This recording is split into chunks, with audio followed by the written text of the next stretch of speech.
Hi everyone. Today we're going to be looking at the BRX Do-More high-speed input counter. Now the BRX Do-More series of programmable logic controllers has built-in high-speed inputs. These inputs can count in counter, timer, or pulse catch modes. Every CPU will have either 6 or 10 high-speed inputs, or HSI, available depending on the model. These inputs can be used for input frequencies from 0 to 250 kHz. 250 kHz represents 250,000 input counts per second that can be counted from devices connected to your PLC like an encoder. Due to the speed of the inputs, they function on the BRX Do-More PLC asynchronously with the PLC scan time. That being that it operates independent of what the PLC scan time will do. Now we will be looking at the wiring of an incremental encoder into the BRX Do-More PLC. The A, B, and Z phases will be connected, and using the high-speed input menus in the Do-More Designer programming software, we will specify the counter mode of operation. We will also scale the input so we can determine the revolutions per minute, or RPM rate. This will be monitored on our data view window, so let's get started with the BRX Do-More PLC high-speed input counter. Detailed information contained in the video can be found at accautomation.ca. A link has been put in the description below. If you have not watched the other videos yet, there'll be links in the description below that will start you at video 1. There'll be links to the rest of the videos in the series as well. So up on my screen here, what you'll see is that we have our TRDA-2E series of incremental encoders. And if we look at the specifications of that encoder, you will see that we have a light-duty incremental encoder, and it's a small body. And what you'll notice is that depending on the type that we have, which is this one right here, we have 200 or 1024 pulses per revolution. The input voltage is 12 to 24 volt DC, and our output type of this encoder is NPN open collector. So if we look down the specifications here, you will also see under electrical that there's my nominals, 12 to 24 volt, and the actual range itself is 10.8 to 26.4. So again, that 12 to 24 is what we basically say, but there's, depending on the plus and minus tolerances, it can accept up to that. Then also we have our output type, which is the open collector NPN syncing. And we also have our frequency or maximum frequency response. So electrically, we can go up to 200 kilohertz or 200,000 counts a second. Now this falls within the range of the 250,000 counts per second that we can use our BRX Do-More PLC with. So we're good there. Mechanically, we have a maximum of 5,000 RPM or revolutions per minute that we can actually use or spin this incremental encoder or incremental encoder with. So up to 5,000 RPM. And then our environmental specifications, there's our operating range, which we're well within. So again, you must check with your specific specifications of your application before actually specifying an encoder to use with your controller. So once we've looked at that, let's take a look at the actual wiring itself. And if we first of all look at the output timing to give you an idea of what actually happens with these encoders. And typically what we have is 3 outputs for incremental encoders. We have an output A phase, B phase, and Z phase. Now the A and B phase indicate the pulses that are coming out from your encoder. In our case here, we have 1024 coming out. So output A will be on half the time and off half the time for 124 pulses within that 360 degree rotation of that encoder. Output B, or phase B, will actually be on, again, 50% on, 50% off, again for 120 or 1024 pulses per revolution of that encoder. However, it will be offset to the A phase, and this offset is 90 degrees. So you can see 90 degrees, there's 90, 180, right, 270, 360. So there's our full percent of our degrees offset. Then our output Z phase will actually be on 1 pulse per 360-degree rotation. And usually the Z pulse is used, or the Z phase Z is used to actually reset or mark the beginning of that 360-degree rotation. So it actually gives us an indication of when that comes around. So that is how that works. And if we have, you notice here the timing chart shows clockwise direction. So that means that if I'm spinning it clockwise, I get A phase coming on, and then B phase comes on 90 degrees after. If I look at counterclockwise direction, so we're going this way instead, you can see that B phase is on before we get A phase. So that means it's leading when you're leading by 90 degrees when we go counterclockwise. That's important to tell direction of which way this encoder is actually being turned. So next, let's take a look at our wiring of our our incremental encoder to our BRX Do-More PLC. And the input side are DC inputs on the BRX, and they can be either syncing or they can be sourcing. So that means the main difference is that syncing, we have our common sitting at 0 volts DC. On our sourcing, it sits at plus voltage DC. So when we take a look at our incremental encoder with our NPN open collector, you will see that we have our 0 volt and we have our 24 volt going to our supply. So the blue wire is connected to 0 volts. Our brown wire is connected to our 24 volt supply. It's also connected to the common of our input point. Then our black wire is our output A phase, and it's going to X0, which is the first input point. Then we have the white wire of our encoder, which is the B phase, is going to X1 of our BRX Do-More PLC. And then we have our orange, which is our out Z or Z phase, is going to X2. So that is our connections into our PLC. And if we actually look at our hardware, you will see that we have our BRX Do-More right here. There is our encoder, and we have a power supply on here. So we have the brown wire going 24 volts, and it's going down to our common of our input. Then we have our blue wire, which is 0, which is now going to just the encoder itself. And then our A, B, and Z phases are wired up into the inputs themselves. So very straightforward wiring on the BRX Do-More. And once we have that wired, then what we want to do is then take a look at our program, and we will configure our high-speed input counter setup. And we do that using the BRX the Do-More Designer software, programming software. So here we have our programming software, and what we want to do is we want to go into our configuration. So we can hit configuration from our icon up here.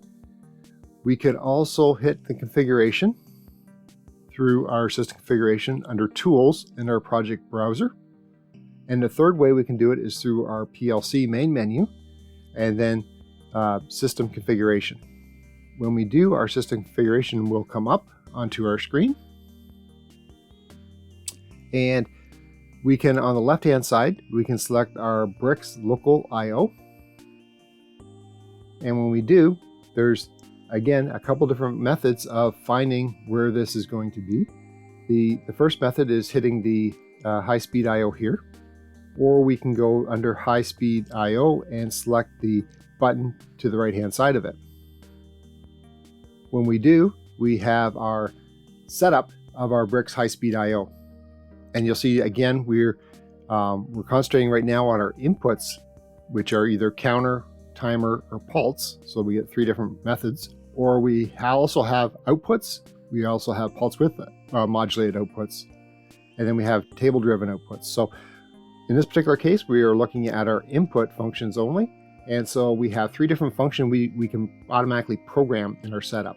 So let's hit function 1 here and take a look at what we have. You can see that we can disable it. We can have a counter, timer, or pulse catch.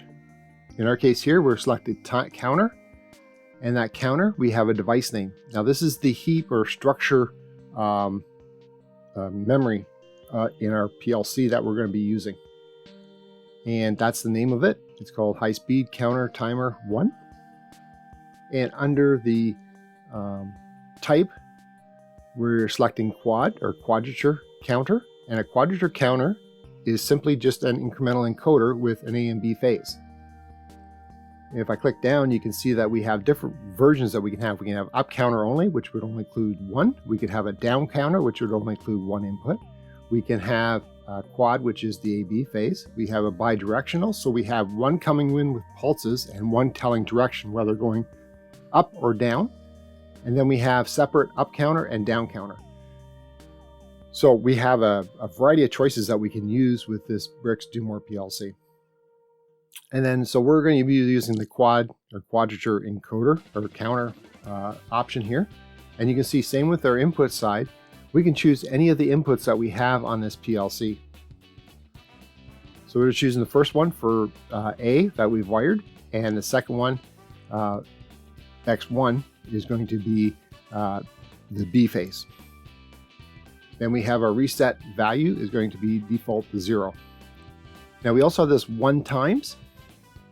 And that 1 times, if we look back here, we will see that, again, if we look at the encoder, if we have a count of 1 times, that means that it picks up on the leading edge of our phase A. So you can see here it is leading edge, so it's 1.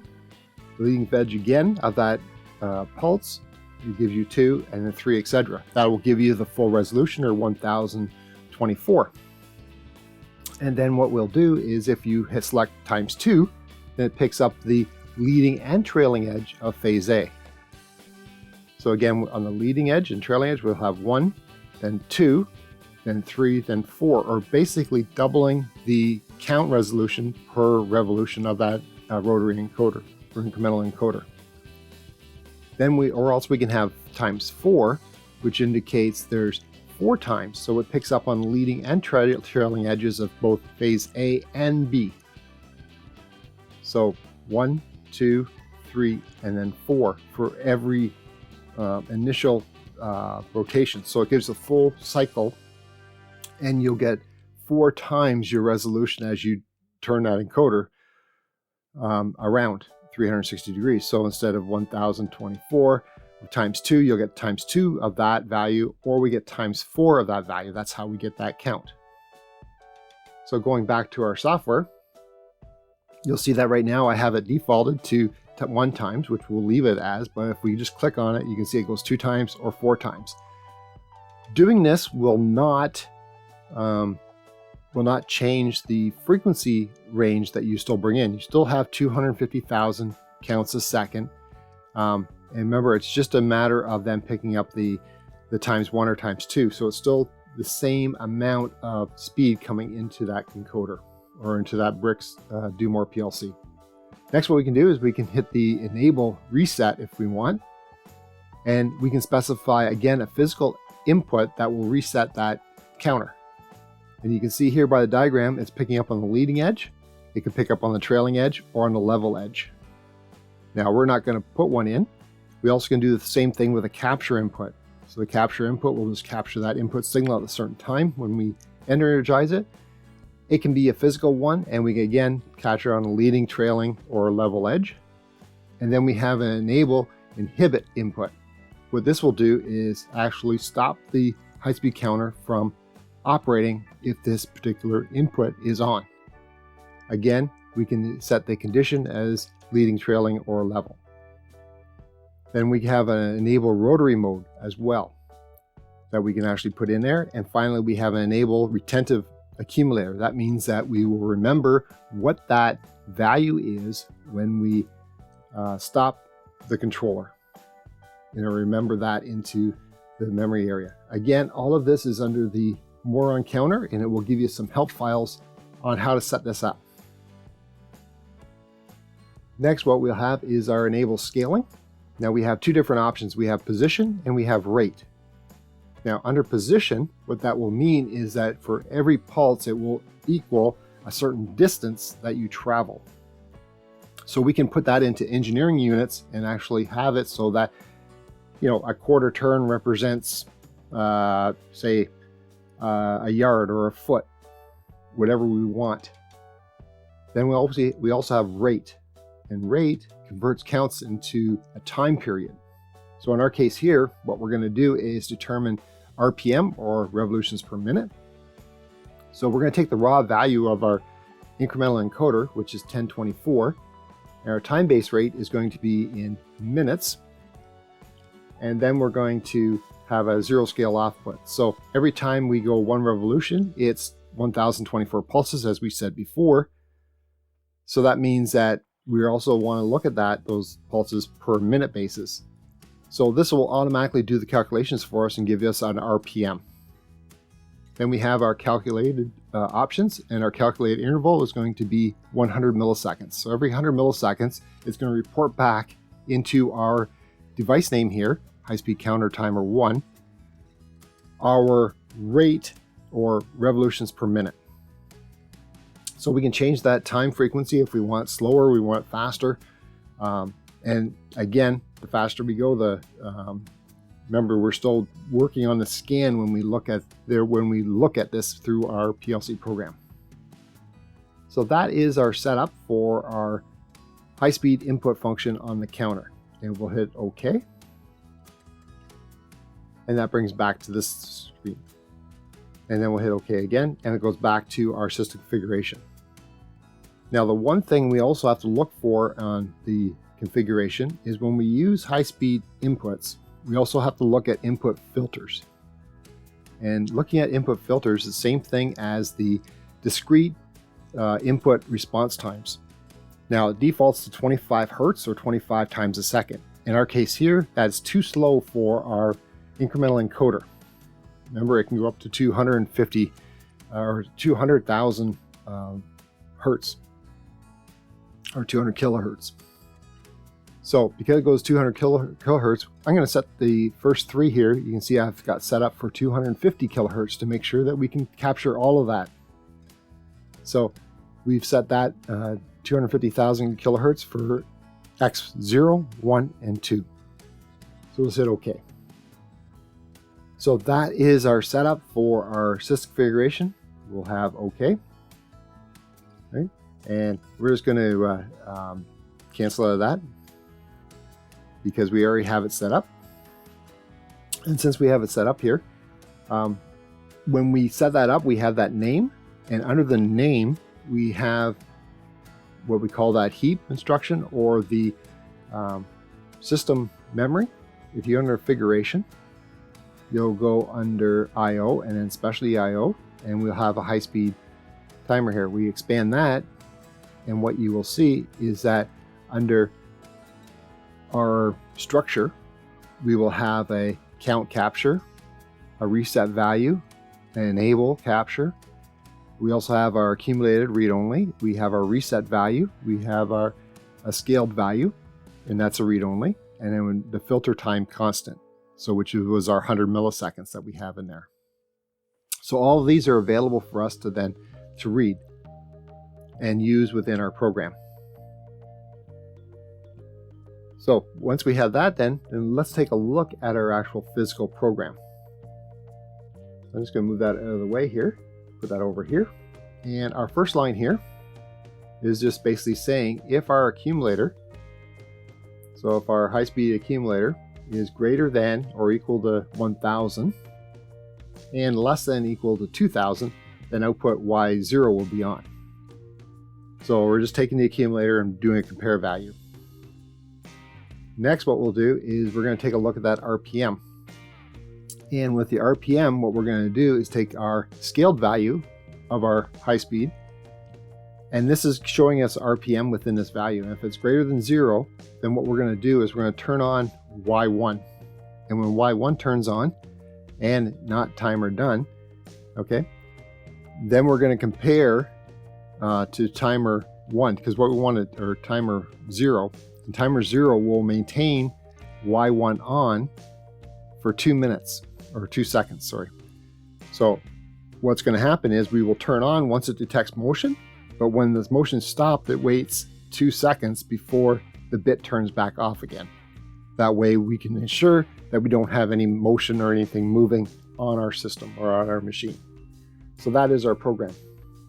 And if we go into our data monitor, and our data monitor, PLC, and we'll just go into data view. Here we go. And we'll just open that up. And what we'll see is our data view here. We'll just move that over, put it up over here. And it'll show us our values as we go through. So let's go back to our unit, and what we'll do is basically turn that a little bit.